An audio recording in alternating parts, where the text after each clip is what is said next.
Hi everyone, thank you so much and welcome back. It's always great to connect with you. I'm back out here at the water's edge as I am daily.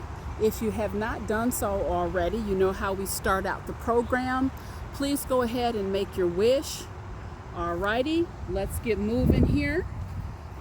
Great to connect with you again, you guys. This is the channel, quite frankly, that checks the boxes for you. I'm out here checking boxes. This channel is about mental health, movement, and motivation. We have got it all. It's an honor to be with you. And if you're enjoying the content, please do subscribe and share the news of the channel with your friends. I want to jump right into our content today. The next few weeks is dedicated to a really critical series, understanding your traumatic self. You guys, if ever there was a series that I put out, this a game changer, this one would be it. You don't want to miss any of the installations. So today, we're going to be specifically dealing with your traumatic self and why you do what you do. Your traumatic self and why you do what you do. Quite frankly, your why is inextricably linked to your how, okay?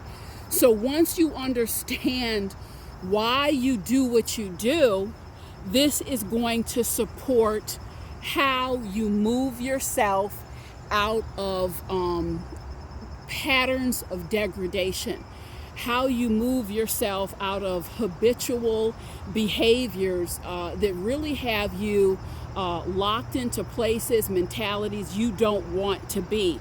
So I can't stress it enough, guys. Your why will directly support your how. I want to give you some very specific steps and information on how you can just easily answer that question for yourself. Many people say, Sheila, the problem is I don't know why I'm doing what I'm doing. Okay, we're going to go ahead and clear that up with this series. And I've said to you guys before, I'm going to say it again. The reason why I enjoy this channel, no, I don't enjoy this channel. I love this channel. I love this work because what I've done here is provide a safe space. This is a safe space where you can self-reflect, self-heal, and deal with yourself. Now, a lot of people are fond of kind of playing games with other people. If that's your thing, okay. But what I'm asking you to do for the sake of the series is very important that you are straight up with yourself, that you're not kind of sugarcoating things, dancing around things. I'm asking everyone to really position yourself squarely in the seat of truth. That's how you're going to get the most out of this series. Quite frankly, that's how you get the most out of the channel. Now, I'm going to be dealing with some specific examples. I'm going to place a spotlight on my life. Then I'm going to share some other examples with you. I use real life examples, guys, because this is a real world show. This is real world application. Not only do I teach it, I've lived it. I've lived it, okay? I've been in the trenches by the grace of God, the hand of God. I've got myself out. I've prepared for you. There's the formal education, and then there's the life education. So this is where I'm coming from with this body of work. So let's jump into it. How can you access your why? Why do I do what I do? Okay? Generally, the answer to that question, guys, the answer to that question is going to be found. It's going to be found in accessing that first memory. It may be an early memory. It may not. It may be a childhood memory. It may not. But you're going to access the first memory of wait, when was the first time that I remember feeling this way? What was my first memory where I can recall this behavior surface? And a lot of people say, well, Sheila, it's too hard for me to access the memory. I'm going to gently challenge you on that and say to you that this is not work that you do when you're driving and listening to music. This is work that you do in a peaceful, tranquil state. Get yourself in a quiet state. Get yourself in a quiet environment. Close the door privately. Get ready to take a stroll down memory lane. Breathe. Breathe. Pray if you want before you start.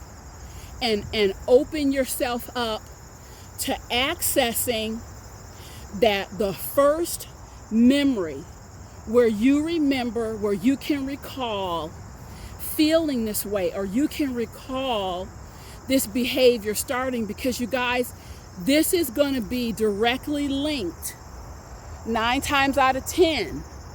This is going to be directly linked to your why.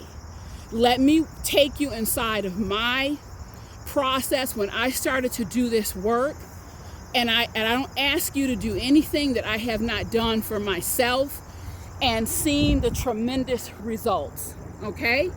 So the issue, it just came a point of time in my life where I was identifying some really destructive patterns. I had been unconscious to it, but as we evolve, different pathways and gates start to open up. We get to know ourselves better. We want to go deeper. So this was really brought into the forefront of my consciousness.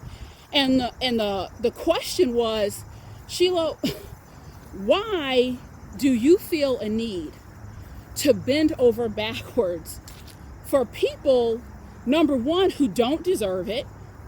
That energy is not coming back to you. What is this really all about? This is my favorite tree, guys. I love these roots. It just reminds me of the power of staying grounded. Love this tree.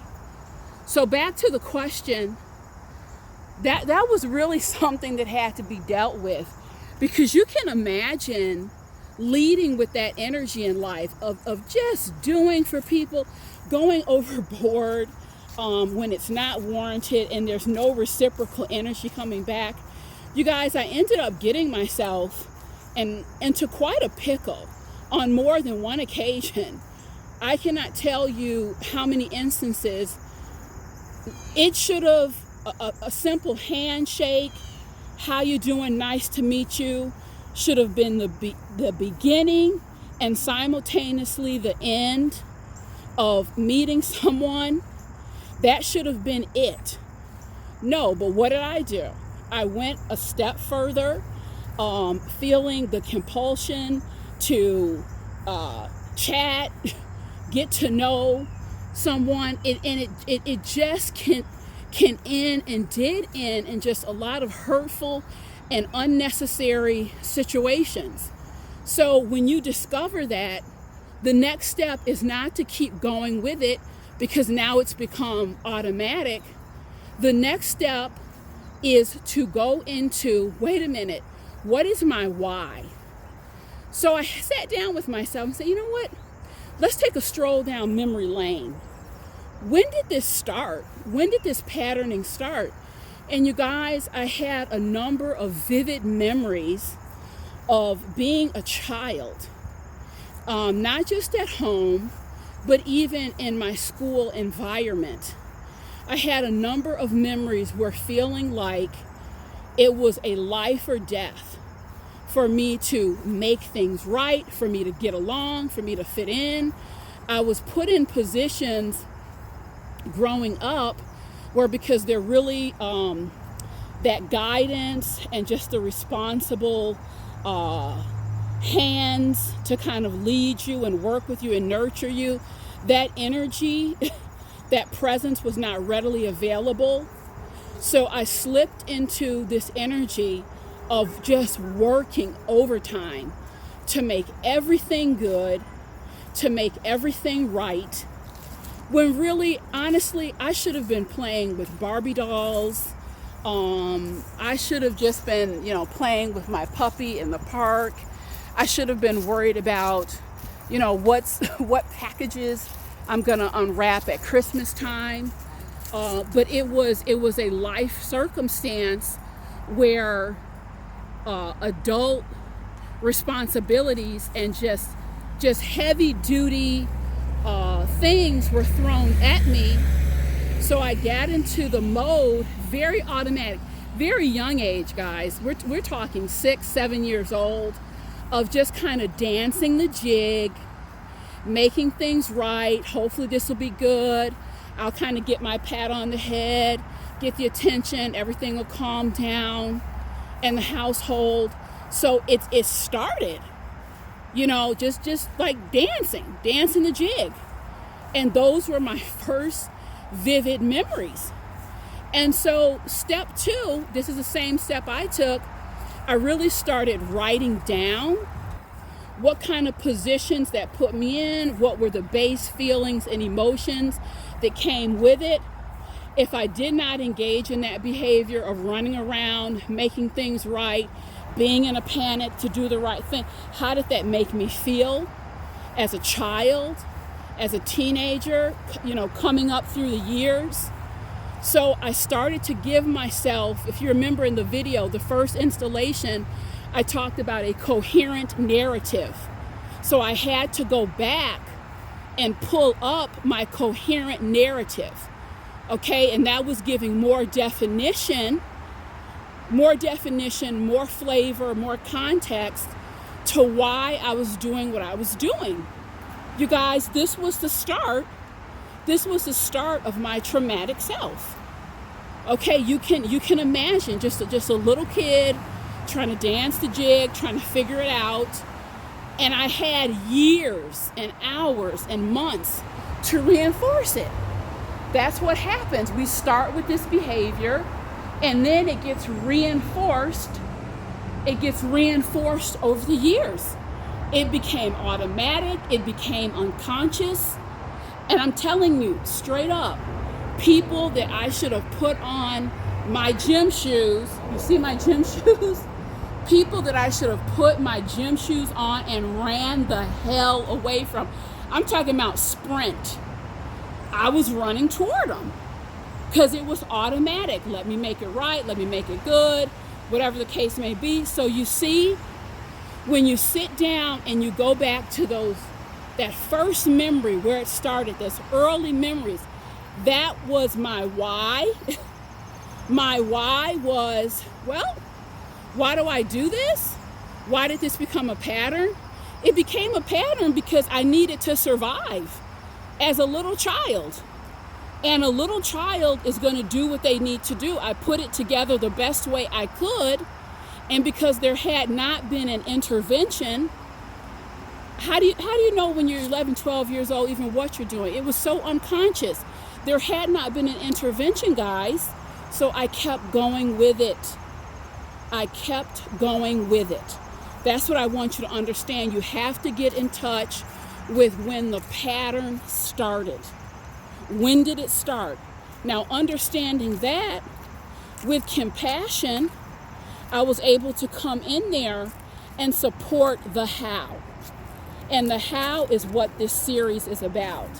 How to unravel all of that. How to get your traumatic self under control. That's what the next 2 installations are going to be about. How to soothe, comfort, direct, and guide your traumatic self so that you can go ahead and knock the ball out of the park. Period. That's what I'm doing now. That's what you guys see me doing. I make no bones about it. And I'm not saying it out of arrogance. You guys know me, you know my work. But it's important that you understand those chapters of my life are done. This is me knocking the ball out of the park, period. Okay, Friday, I will be on MSNBC. Hello, opportunities coming, clarity is here.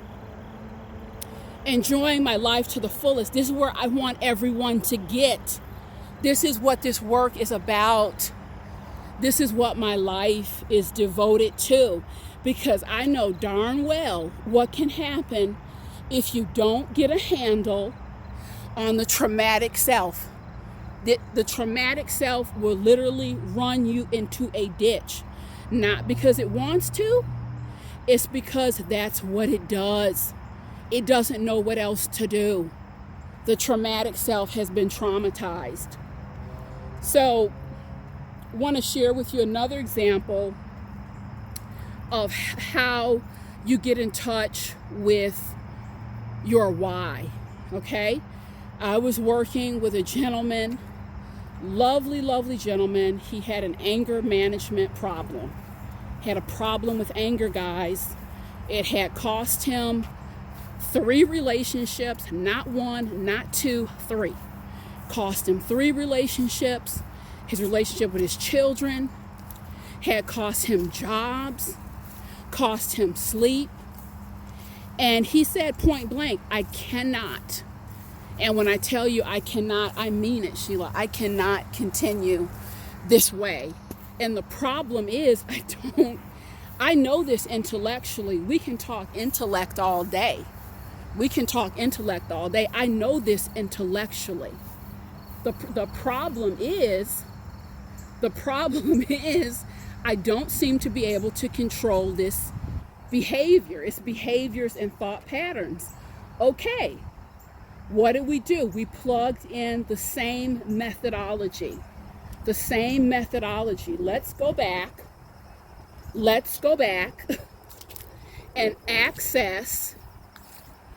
back and access that first memory of when that anger, that uncontrolled anger emerged. Let's go back and access that first memory. So, you know where he went? He said, Sheila, when I really get quiet and go back and access that first memory, I think about my father. I was about 7 or 8 years old. And he would just sit me down and just go into these tirades and just berate me. He would yell. And I remember feeling so powerless, because when I did try to stick up for myself, he would just shut me down every time. And this just continued until I left home. And I was so angry with him when I left, I just turned my back on him. But it was just a feeling of being muzzled. Okay, there you go. That was the start of his traumatic self. That was the formation of his traumatic self. And guys, a traumatic self, I'm not talking about some abstract concept. When I say the words traumatic self to you, I mean a real self. Living, breathing, being, energetic being. All of this is energy that will take over. It will take over and really exist right on top of you. And if you don't know what's going on, you're going to be a puppet. You are going to be a puppet to your traumatic self. So what did he have to do next? He had to really go inside, and you can easily do this with pen and paper. Had to really go inside what that did to him. You know, when his father would just so sharp, not giving him a chance to speak, not giving him a chance to defend himself. What did that do? And he used the word rage. What kind of rage did that build up inside of you? He had to really come to grips with that and then understand, this is why I'm acting out at work. This is why God sent me 3 beautiful partners to share life with, and I blew that up 3 times in a rage. You were not acting out with your boss. You were not acting out with these three beautiful human beings. You were acting out with your father. With your father. And that is the root cause of your why. This is why you do it. This is why you do it. You have to get in touch with the why, because the why supports the how. And you guys, when you get in touch with the why, that is not your cue to berate yourself or to beat up on yourself. As I said in the first installation, that's how the traumatic self formed in the first place. Generally, cruelty, neglect, berating, so we don't do that. We come back into the traumatic self with love and compassion. Okay, I need to start forgiving myself. Of course, this is what developed. I was emotionally abused by a toxic father. Okay, so we're going to start that self-love and that deep compassion, and that sets us up, guys, for the creme de la creme. This is the great news I want to share with you. That then sets us up for really supporting ourselves in the how. That sets us up for deep healing, learning how to guide the traumatic self, learning how to soothe the traumatic self. And when you learn how to guide and soothe the traumatic self, what is so exciting in real time, you see your life, oh my God, things get interesting, things get fun, things get light, and things get better. They get so much better. So I've given you some fundamental work to do in our second installation, and that is to deeply connect with your why. I walked you through how you can do that, and that's going to set you up for the next two installations to really get in with this work. But I really can't stress it enough, the importance of meeting yourself with love and meeting yourself with compassion. And I know many of you will say, well, Sheila, I've made so many mistakes. I've blown up relationships. The only thing I can tell you about that is, yes, I would have that regret for you. I've made mistakes too, but you know what? We're here on an evolutionary path.